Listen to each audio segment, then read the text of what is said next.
little model that's 25 lines of actual Python.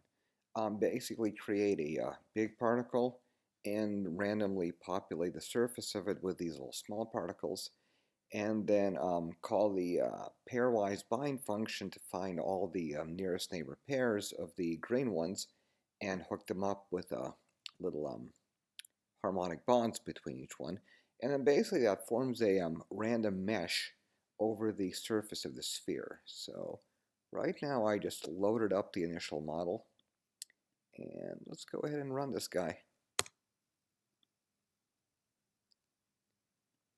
And yeah, so we can see that these little fibers pull those guys together, and it ends up forming this neat little mesh that covers the surface of the sphere